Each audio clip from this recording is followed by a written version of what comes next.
So இப்போ நம்ம 12th standard இங்கிலீஷில் இந்த இடியம்ஸ் பற்றி நம்ம வந்து பார்க்கலாம். ஓகேவா? ஸோ நமக்கு இது எங்கே கொடுத்துருக்காங்கன்னு கேட்டிங்கன்னா யூனிட் 3யோட எக்ஸசைசஸில் நமக்கு வந்து கொடுத்துருக்காங்க.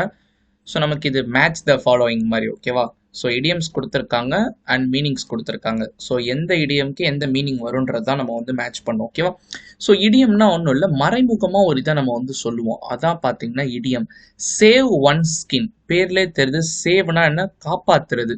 ஸோ இதில் எங்கே காப்பாற்றுற மாதிரி இருக்குது? சடன் அண்ட் எக்ஸ்பெக்ட் நியூஸ் கிடையாது, மோஸ்ட் பவர்ஃபுல் கிடையாது, சஸ்பீஷியன் டிஸ்ட்ரெஸ் கிடையாது, protect one self from difficulty.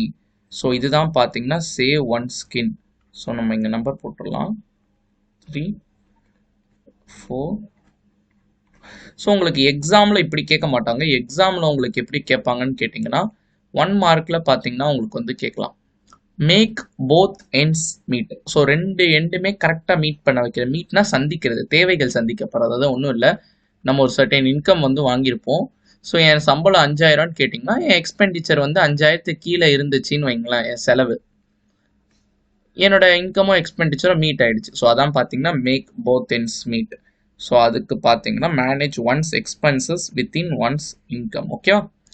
அதுக்கடுத்து a bolt out of a clear sky. So போல்ட்னா பார்த்தீங்கன்னா லைட்னிங் தண்டர். ஒரு கிளியர் ஸ்கைலேருந்து லைட்னிங் தண்டர்லாம் வருமா? வராது. ஸோ அப்போனா பார்த்தீங்கன்னா இது ஒரு அன்எக்ஸ்பெக்டட், திடீர்னு ஒன்று நடக்கிறது.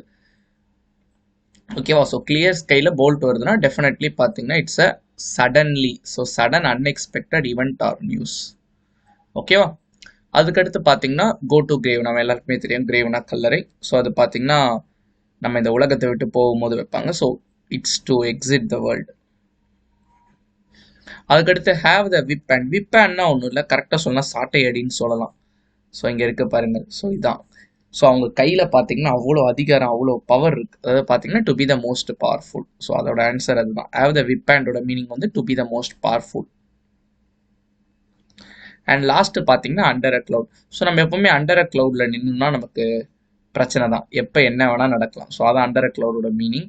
ஸோ அதுக்கு பார்த்தீங்கன்னா என்னன்னு கேட்டிங்கன்னா viewed with suspicion and distrust. ஓகேவா? ஸோ இது பார்த்துக்கோங்க. லைக் இதோட மீனிங் நான் ஏன் உங்களுக்கு சொன்னேன்னா, நான் வெறும் ஜஸ்ட் மேட்ச் மட்டும் நம்ம பண்ணிட்டு போயிருக்கலாம். திடீர்னு இந்த வார்த்தைகள் இந்த மீனிங்ல உள்ளதை மாற்றி கேட்பான். ஓகேவா? So have the whip and வந்து இன் கண்ட்ரோல் அப்படின்னு கேட்டானா கூட அதான்.